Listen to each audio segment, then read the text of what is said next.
करना किसका कर्तव्य है? बोलिए ना। हमारी ये जिम्मेदारी, नैतिक जिम्मेदारी है कि अपने सनातन पुरातन वैदिक परंपरा को, ऋषि परंपरा को हमको अक्षुण्ण बनाए रखना है।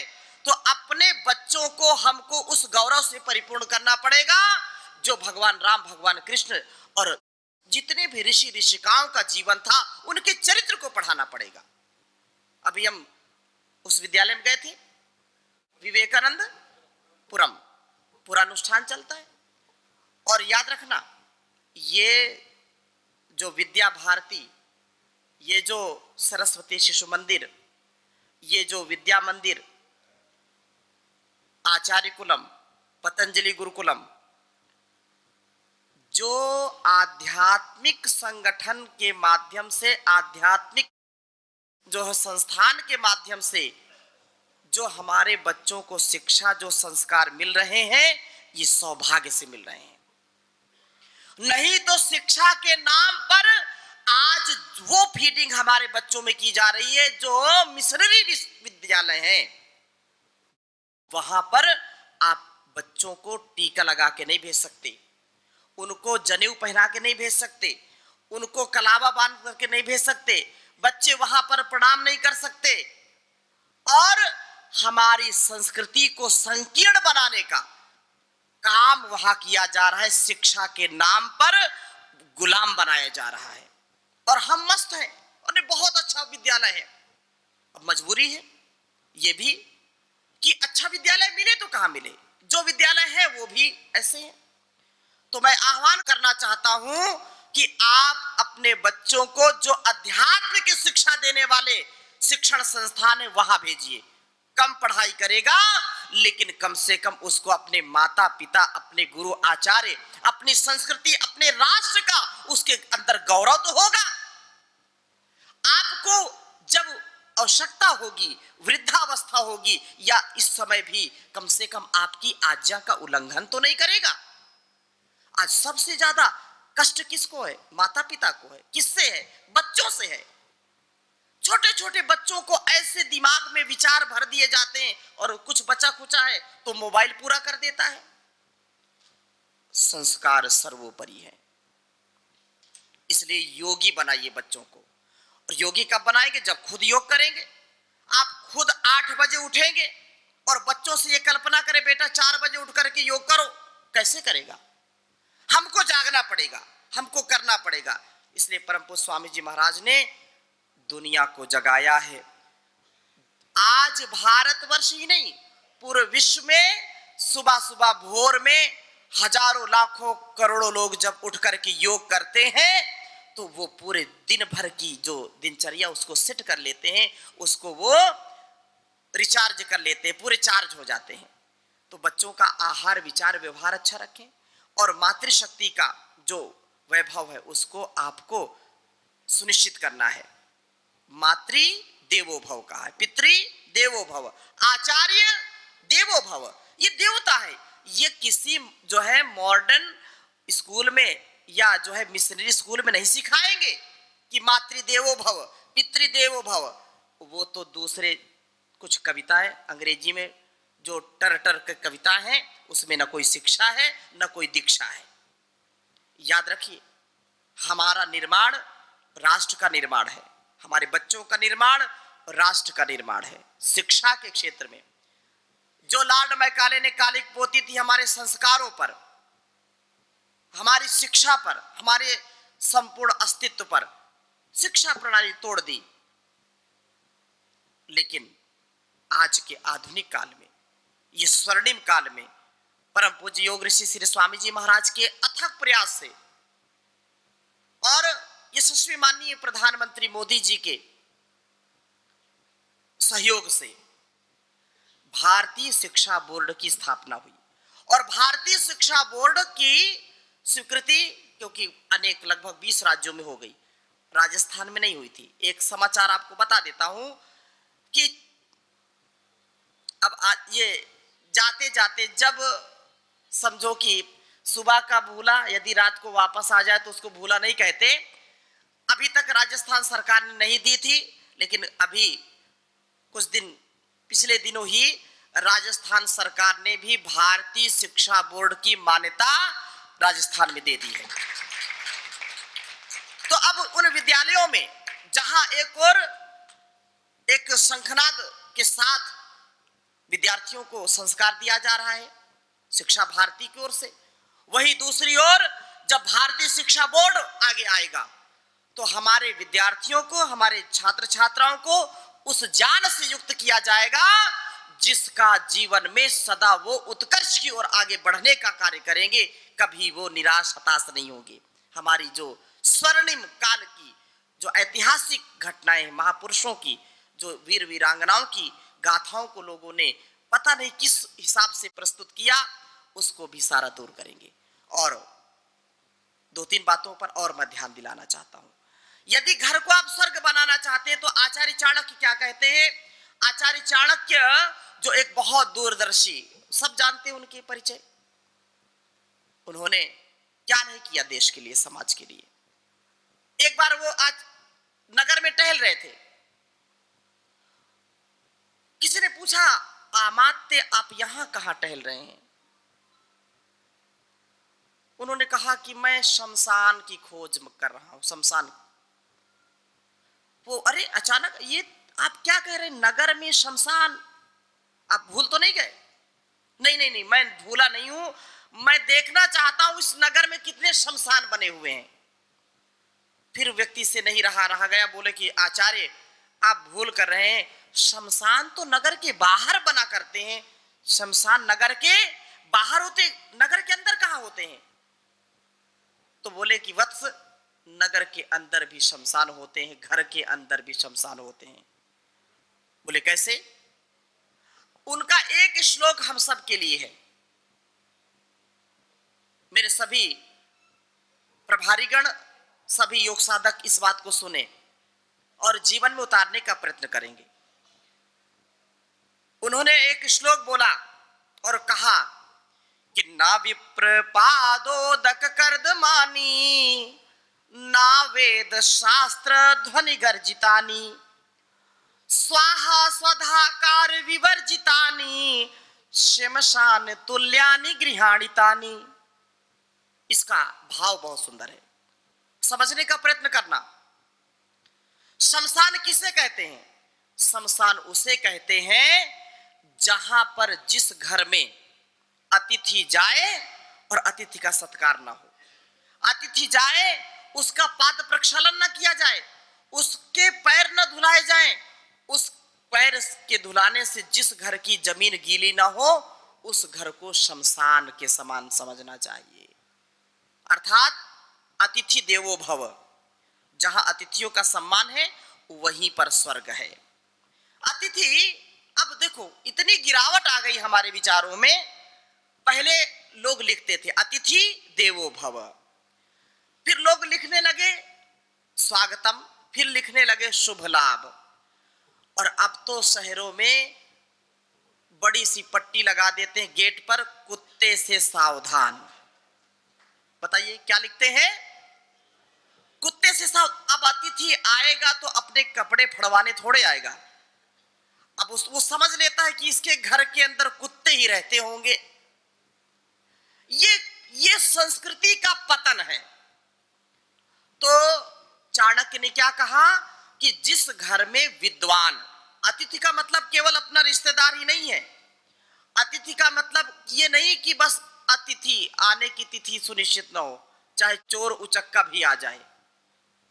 अतिथि का तात्पर्य यह है कि जो देश संस्कृति की रक्षा के लिए, जो संसार के सुधार के लिए अपना घर बार छोड़ करके आत्म कल्याण से विश्व कल्याण की भावना से जो विद्वता को प्राप्त करके टहलता है, लोगों को उपदेश देता है, वह भी अतिथि है। ठीक है ना? दूसरी बात क्या कही? ना वेद शास्त्र ध्वनि गर्जितानी। ध्यान रखिए, चाणक्य ने कहा जिस घर में वेद शास्त्र उपनिषद दर्शन अपनी सनातन ऋषि परंपरा के ज्ञान का उद्घोष नहीं होता, जिस घर में वेद मंत्र नहीं बोले जाते, जिस घर में गीता का श्लोक नहीं बोला जाता, जिस घर में अपने ऋषियों के परंपरा का सम्मान नहीं किया जाता, वो घर शमशान के समान है। इसका तात्पर्य क्या है? इसका तात्पर्य यह है कि आपको इसको करना है। इसलिए मैं बातें बता रहा हूं आपको। आपको अपने घर को स्वर्ग बनाना है। तीसरी बात क्या कही? आज अब पितृपक्ष चल रहा है ना। बहुत महत्वपूर्ण बात बता रहा हूं। अभी हमारी माता जो है श्राद्ध करके आई ना, मतलब श्रद्धा पूर्वक पितरों को कुछ खिला करके आई हैं। बहुत लोग करके आए होंगे। ध्यान दीजिए, चाणक्य क्या कहते हैं? ना वेद शास्त्र ध्वनि गर्जितानी स्वाहा स्वधाकार विवर्जितानी।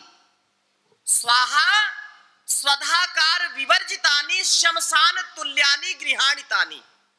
याद रखना, जिस घर में स्वाहा स्वाहा करके आहुति नहीं दी जाती, रोज यज्ञ नहीं होता जिस घर में, वो घर शमशान के समान है। यज्ञ रोज करना, क्योंकि यज्ञ वही श्रेष्ठतम कर्म। आप अंग्रेजी भी थोड़ी बात पढ़ी होगी, आपने पढ़ी है कि नहीं? अंग्रेजी पढ़ी कि नहीं? घर को अंग्रेजी में क्या कहते हैं? होम। HOME, home. होम को, अग्निहोत्र को भी क्या कहते हैं? होम अग्यारी कर दो, अग्निहोत्र कर दो, हवन कर दो, इसको भी होम कहते हैं। वो अंग्रेज जान गए कि भारतवर्ष के घरों में जो हवन होता है वास्तव में वही होम है, और हमने होम को हाउस बना दिया। हाउस बना दिया। हर घर में हवन होना चाहिए। हवन, यज्ञ, होमोथेरेपी, दिस इज नैनो टेक्नोलॉजी। ये साइंटिफिक है। आप घर में जब हवन करते हैं तो घर भर मिलकर के करते हैं, तो सारे घर की नकारात्मकता दूर हो जाती है। सारे फंगस, बैक्टीरिया, कीटाणु सब नष्ट हो जाते हैं, और घर में कभी भूतों का वास नहीं होता। वैसे भी भूत प्रेत होते नहीं है, लेकिन फिर भी नकारात्मक जो ऊर्जा है, नेगेटिविटी है, वो समाप्त हो जाती है। रोज यज्ञ करना चाहिए। गृहस्थियों के लिए तो सुबह और शाम दोनों टाइम यज्ञ की विधि, यज्ञ का विधान किया गया है। और कहीं कहीं जो बहुत ही प्रेमी हो तो 3 बार भी यज्ञ का, 3 बार संध्या का और 2 बार यज्ञ का विधान किया है। लेकिन याद रखना भाई बहनों, आप दिल पर हाथ रख करके सोचिए, कितने बार आप यज्ञ करते हैं घर में, तो शमशान बनेगा घर। भूत प्रेत आएंगे, रोग दोष आएंगे, घर परिवार टूटेगा, परेशान हो जाएंगे। योग और यज्ञ हमारी ये सनातन पुरातन ऋषि परंपरा है। चारों वेदों में, 6 दर्शनों में, 11 उपनिषदों में, गीता में, रामायण में, महाभारत में यज्ञ की बड़ी महिमा गाई है। ज्यादा क्योंकि समय का भी वो है, केवल मैं संकेत करना चाहता हूं। मेरा संकेत समझ रहे हैं आप? दूसरी बात, ना स्वाहा और स्वधाकार, 2 बातें आचार्य ने कही। स्वाहाकार, जहां पर घर परिवार मिलकर के बैठ करके स्वाहा स्वाहा नहीं बोलता, आहुति नहीं देता, वो क्या है? शमशान। अब लोगों ने दूसरे अर्थ में बोलना शुरू कर दिया, सारा घर स्वाहा हो गया। अब देखो, ये भी एक नकारात्मकता ही है। स्वाहा मतलब सुआहा, अच्छी भावना, श्रद्धा की भावना, त्याग की भावना, उसको स्वाहा कहते हैं। और स्वधाकार, स्वाहा स्वधाकार विवर्जितानी। स्वाहा समझ गए? स्वाहा बोलते हैं ओम अग्नये स्वाहा, ओम इंद्राय स्वाहा, ओम प्रजापतये स्वाहा, ओम सूर्याय स्वाहा, ऐसे बोलते हैं ना। तो चतुर्थी विभक्ति उसमें लगाते हैं। स्वाहा देवताओं के लिए है। स्वाहा किसके लिए है? देवताओं के लिए। और देवता 2 प्रकार के हैं, एक जड़ देवता, एक चेतन देवता। देवता किसे कहते हैं? जो देने वाला है, देता है कुछ। तो क्षित जल पावक गगन समीरा पंच तत्व से बना शरीरा, ये सारा जहान पंच तत्व से बना है। और ये जल भी हमको जीवन देता है, जल है तो कल है कि नहीं? ये धरती हमको देती है, अन्न देती है, अन्न है तो टनाटन, नहीं तो सनासन्न है। अन्न से ही शक्ति मिलती है, ऊर्जा मिलती है। अन्न देती धरती। ये वायुमंडल कोई टैक्स लेता है क्या? सूर्य कोई टैक्स लेता है क्या? चंद्रमा कोई टैक्स लेता है क्या? सब कुछ देता ही देता रहता है। तो हम देने वाले बने कि लेने वाले? सुबह भी मैं चर्चा कर रहा था, देवता बनना चाहिए कि लेवता?